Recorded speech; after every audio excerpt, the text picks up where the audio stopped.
Symbole, elle l'est déjà. La tour Eiffel n'est-elle pas le porte-flambeau de la capitale? Avec ses 300 mètres de hauteur, elle dame le pion au Sacré-Cœur de Montmartre et ce n'est pas un hasard. Elle domine ainsi l'église qui ne voyait pas d'un bon œil la franc-maçonnerie. C'est un flambeau en soi. C'est en même temps une pyramide. Et une pyramide avec 3 degrés. Les 3 degrés auxquels les maçons sont sensibles, c'est-à-dire celui de l'initiation, du compagnonnage et de la maîtrise.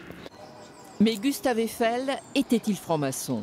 Le doute subsiste. En revanche, son chef de chantier Eugène Millon était un maçon très actif. Dans ce parcours du Paris maçonnique, un monument met tout le monde d'accord, celui des droits de l'homme, dont les francs-maçons sont à l'origine. Alors effectivement, là, c'est le cas parfait d'une architecture maçonnique assumée comme maçonnique et ayant des références maçonniques. Là, il y a une évidence, elle est indéniable. C'est un temple discret à l'ombre de la tour Eiffel, commandé par la ville de Paris pour le bicentenaire de la Révolution.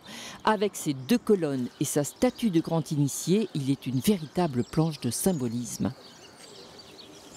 Il y a des symboles qui sont quand même très compréhensibles et très discernables, comme ce triangle que vous voyez là. Vous avez évidemment des équerres, des compas, beaucoup de références à Newton, au déisme en quelque sorte. Un œil éclairé peut décrypter des symboles sur nombre de monuments parisiens. En suivant la perspective du Louvre à l'Arc de Triomphe, dessinée par le nôtre, grands hommes, architectes, sculpteurs ont laissé des empreintes évidentes pour les francs-maçons. Une voie triomphale qui se prolonge jusqu'à la Grande Arche de la Défense.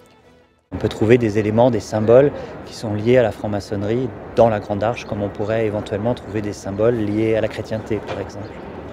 Le sceau du franc-maçon se fait toujours discret, pas d'inscription, pas d'explication. Sur l'esplanade de la Défense, qui a remarqué ce mastaba qui sera bientôt détruit? C'est une réalisation de l'architecte Émile Alliot.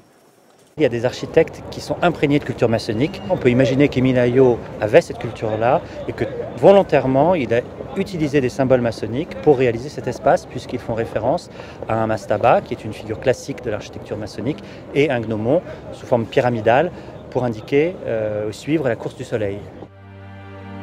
Paris, cité maçonnique, jusqu'à la statue de la liberté et son flambeau, la liberté éclairant le monde. Eiffel en a fait l'ossature, Bartholdi, franc-maçon, la sculpture. C'est grâce à la levée de fonds des frères que la statue américaine a pu être financée. Sur sa petite sœur de l'île aux Cygnes à Paris, un symbole. Ce polygone de verre évoque la pierre taillée.